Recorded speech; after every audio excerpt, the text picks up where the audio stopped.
left with nothing but a rusted van. A pregnant widow was about to uncover a secret worth more than money, and her in-laws would regret underestimating her. The air smelled of wet soil and grief. Naomi Daniels stood at the edge of the open grave, her black umbrella trembling slightly in her hand. The rain had not yet fallen, but the sky hung low and heavy, like it too was mourning.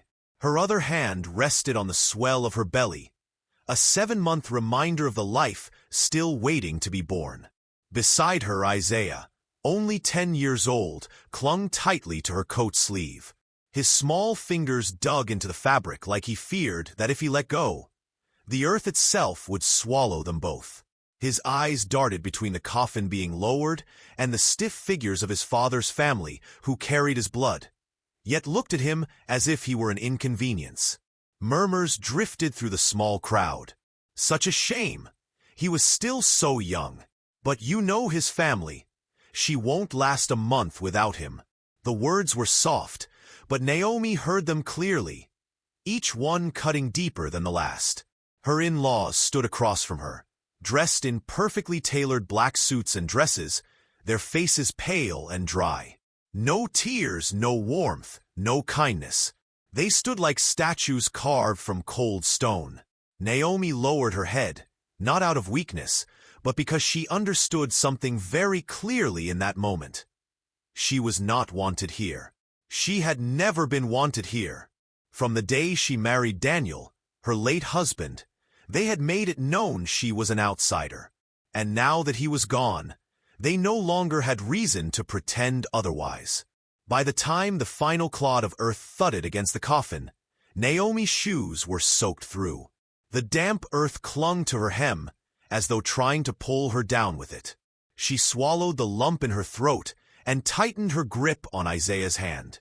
The will reading was next. It was supposed to be her moment of reassurance, the moment she discovered how Daniel had made provisions to care for her and their children. He had always been thoughtful, always one step ahead. Even when life was tough, he'd whisper to her, "Naomi, I've got us. Don't you worry." Inside the lawyer's office, the smell of old paper and polished wood was a strange comfort. Naomi sat quietly, her son pressed close to her side.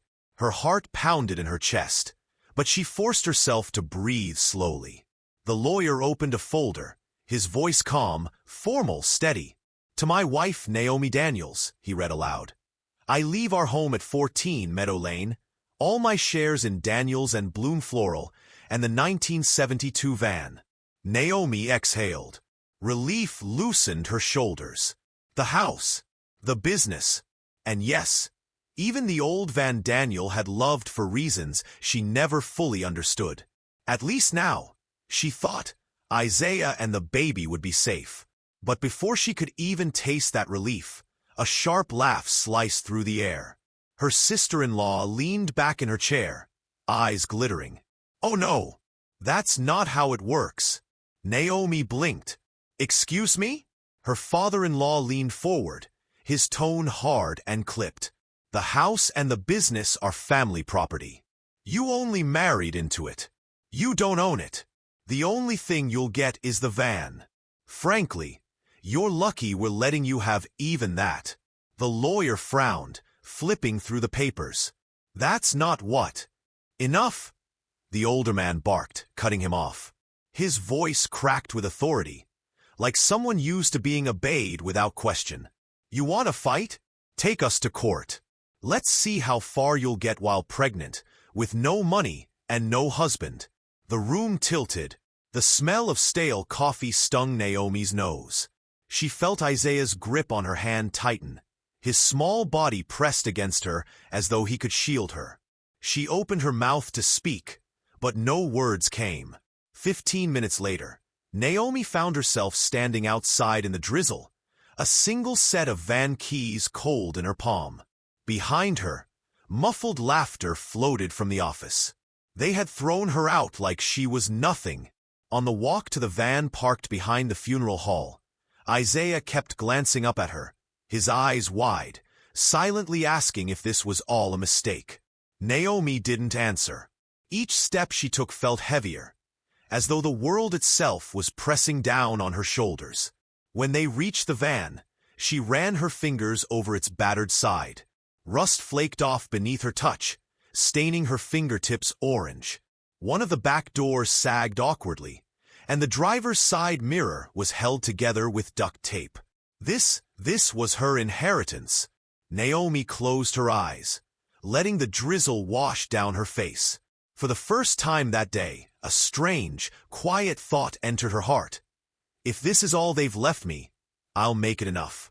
That night, they parked the van at the far end of an abandoned lot, behind a closed hardware store. The hum of the streetlight above buzzed like a tired lullaby. Naomi wrapped Isaiah in a thin blanket and tucked it tight around him before lowering herself onto the narrow bench seat in the back. Her belly made it uncomfortable, but at least they were sheltered from the rain. Whispers floated outside as two strangers passed by. "That's Daniel's widow, right?" "Yeah." "Heard she lost everything. They took it all." "Well, she was always too proud. Guess now she'll learn to beg." Naomi stared at the van's ceiling, jaw clenched. Every kick from the baby inside her felt like a reminder. You don't have time to break. The next morning, dawn came cold and gray. Naomi pulled out the small suitcase she had managed to rescue from the house. Inside were a few clothes, Isaiah's school notebook, and a worn sweater. She slipped it on, its cuffs frayed, and kissed Isaiah's forehead as he slept curled on the seat. She stepped outside into the still quiet streets. No house, no business, no safety net, only a rusted van, a child, and another on the way. Naomi's heart was heavy, but she whispered to herself as the sun broke faintly through the clouds. We will survive this. What she didn't know, what she couldn't possibly know yet, was that the very van her in-laws mocked, the same van they handed her in laughter, would one day become the vessel of her greatest victory. The van smelled of mildew and old oil. The seats were cracked, the windows fogged at the slightest breath, and the thin metal walls offered no warmth against the cold nights. But it was all they had. Naomi folded thin blankets into makeshift beds and placed Isaiah in the back, whispering prayers over him as though her voice could create walls of protection. Each night she told him a story before he closed his eyes, not about princes or castles, but about Daniel, his father. She wanted Isaiah to remember him as strong, kind, and full of hope. She wanted him to know that even if the world had stripped them bare, they still carried love that could not be stolen. But after the stories, when Isaiah was asleep and the streets outside fell silent, Naomi sat in the darkness of the van with her unborn child moving inside her. That was when the weight of everything pressed down hardest. She cried silently into her hands, muffling the sobs so Isaiah wouldn't wake. Morning brought new battles. With what little money she had saved in her purse, she bought day-old bread and a carton of milk from the corner store. She tore the bread carefully, half for Isaiah, half for herself. "Eat slowly," she whispered, though her stomach groaned for more. She had to make it last. When Isaiah asked, "Mom, when can we go back home?" Naomi forced a smile. "Soon, sweetheart. For now, this is our little adventure." He nodded, trying to believe her. Children have a way of holding on to hope, even when adults can't. During the days, Naomi searched bulletin boards and back alleys for small jobs. She offered to sweep shops, scrub floors, and even carry deliveries, though her belly made it difficult. Some people turned her away the moment they saw her pregnancy. Others gave her pity jobs, paying barely enough to keep them fed. Still, she took every opportunity. Pride was a luxury she couldn't afford. At night, whispers from strangers passed the van like cold drafts. "That's Daniel's widow. Didn't she used to run that flower shop? Now look at her, living in a junkyard van."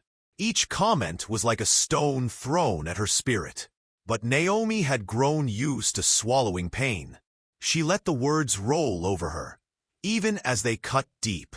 One late afternoon, when the sky glowed orange, Naomi decided to clean the van. She wanted to make it more livable, less like a tomb. She scrubbed the panels with a sponge, swept out the dust, and wiped the dashboard.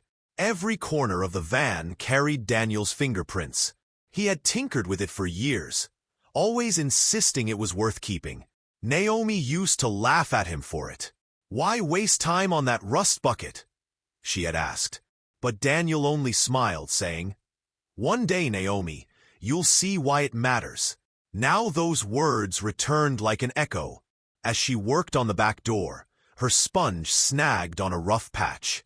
She pressed harder, peeling away brittle flakes of rust. That's when she noticed it. A glimmer. At first, she thought it was just the light.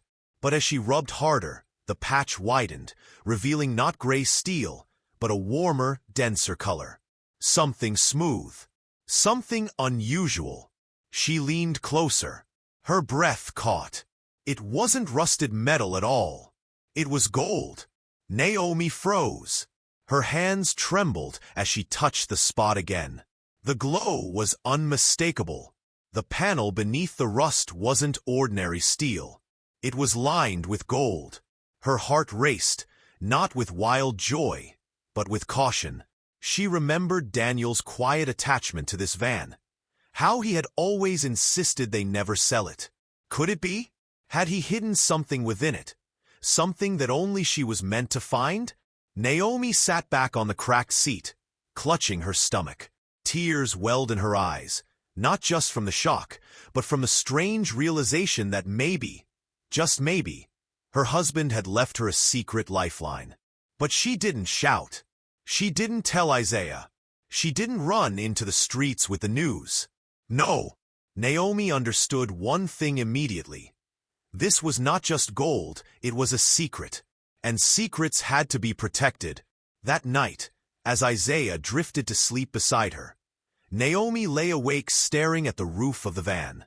She imagined the faces of her in-laws, their laughter as they shoved her into this worthless inheritance.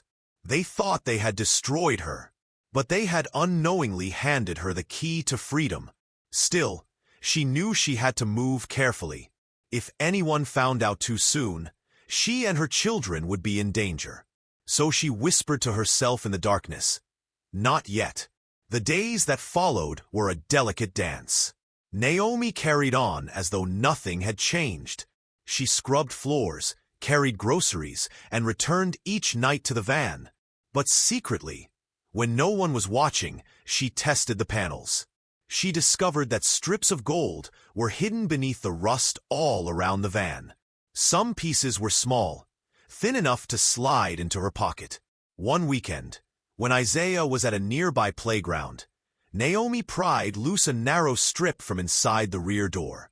Her hands shook as she wrapped it in cloth and hid it in her coat pocket. She walked across town, to a discreet jeweler she had once delivered flowers to. He examined it, eyes narrowing. "Where did you get this?" Naomi forced a steady voice. "It was my husband's." He weighed it, then slid an envelope across the counter. The amount inside was more than she had seen in months. Enough to buy fresh clothes for Isaiah, prenatal vitamins, and food that didn't have to be rationed. Naomi returned to the van that night, groceries in her arms. Isaiah's eyes lit up at the sight of real fruit and bread. He hugged her tight. "Mom, it feels like home again." Naomi smiled faintly, but she didn't tell him the truth. She only whispered in her heart, "Daniel, I see it now. You really did leave us something they couldn't steal." From that day forward, Naomi lived two lives. By day, she was the struggling widow, doing odd jobs and surviving out of a van. By night, she was quietly unlocking the secret her husband had left her, selling small strips of gold when necessary, always careful, always discreet. She never took more than she needed. She knew patience was her greatest weapon. The van became more than a shelter. It became her silent partner, a vessel of survival, a reminder that sometimes what others discard can become your salvation. And though Naomi didn't know exactly where this hidden treasure would lead, one thing was certain. Her story was far from over. With each small strip of gold Naomi carefully sold, a quiet shift began in her life. What once seemed impossible, the van, the hunger, the endless drizzle of humiliation, was starting to feel like a foundation instead of a cage. She used the money sparingly at first. A fresh loaf of bread, milk, eggs, and a few fruits. Prenatal vitamins for the baby. Warm clothes for Isaiah. Slowly, she built a sense of security around them. A cocoon of small comforts stitched together by determination and love. But Naomi wanted more than survival. She remembered the flower shop she and Daniel had built together from scratch. The cramped backroom where they first arranged bouquets. The tiny storefront downtown that had grown into Daniel's and Bloom Floral. She missed the smell of soil, the texture of petals beneath her fingers, and the quiet pride of crafting something beautiful. One morning, she took a deep breath and told Isaiah, "We're going to try something new today." She looked up, curious, the first spark of hope flickering in her tired eyes. By midday, Naomi had rented a tiny corner stall in a quiet street market. It was humble, just enough space for a table and a few vases, but it was hers to shape. She unpacked what flowers she could afford. Daisies, lilies, roses, and carnations. She arranged them carefully, letting her fingers remember the years of skill Daniel had taught her. Each stem, each leaf, placed with intention and care. The first customers were cautious, strangers who paused at her small display. Naomi greeted them with warmth, remembering Daniel's words. "People buy more than flowers. They buy how you make them feel." Slowly, curiosity turned to admiration. One passerby whispered to another, "Who is she?" "She arranges flowers like an artist." Naomi smiled, silent, letting her work speak for her. Every bouquet was a story, every arrangement a promise that beauty could emerge from the harshest conditions. Meanwhile, Naomi never lost sight of the van. It remained parked under the same leaning lamppost, rusted and unassuming to the world. To anyone passing by, it was just a relic, a broken vehicle. But inside, hidden beneath years of decay, was the gold that kept Naomi and her children alive and gave her the freedom to dream again. She never spent the gold carelessly. Each sale went directly into survival or reinvestment in her stall. A few fresh vases, better soil, more flowers. Word of mouth spread. People started asking her to arrange bouquets for birthdays, small weddings, and local events. One day, as Naomi carefully wrapped a bouquet of lilies and baby's breath, she overheard someone in the market say, "Did you hear? She's Daniel's widow. They say she lives in a van. But look at this. Look how beautiful her flowers are." Naomi's lips curved into a small, quiet smile. Let them talk. They didn't know the whole story. As weeks turned into months, Naomi's tiny stall began to transform. Her mornings started before dawn and ended long after sunset. Isaiah helped when he could, carrying flowers, sweeping the stall, learning the skills his mother had mastered. She named the little business Isa and Rose, a tribute to her children and the hope they represented. Every bouquet carried a piece of her heart. Even in hardship, Naomi found joy in the small victories. The first satisfied customer, a compliment on an arrangement, Isaiah's laughter echoing across the stall. Her in-laws, meanwhile, had made their fatal mistake. They assumed that taking Daniel's business and fortune meant Naomi would be powerless. They didn't anticipate her resilience, her patience, or her hidden advantage. Weeks later, Naomi began to hear rumors drifting from the gossiping market crowds. The Daniels family business is failing. Orders aren't being filled. Suppliers aren't being paid. Looks like they were never as capable as everyone thought. She didn't celebrate. She didn't gloat. Instead, she focused on her work, her children, and the little life she was building, Naomi understood something crucial. The true victory wouldn't be in revenge, but in thriving where they had hoped she would fail. Then came the day her daughter was born. Naomi held her tiny baby girl in the hospital room, Isaiah at her side, eyes wide with wonder. Tears streamed down Naomi's face as she whispered, "Welcome, little one. We've survived this far, and now we will bloom." Back at the market, Naomi's stall continued to grow. Customers noticed the care, the attention, the love infused in every bouquet. Orders increased.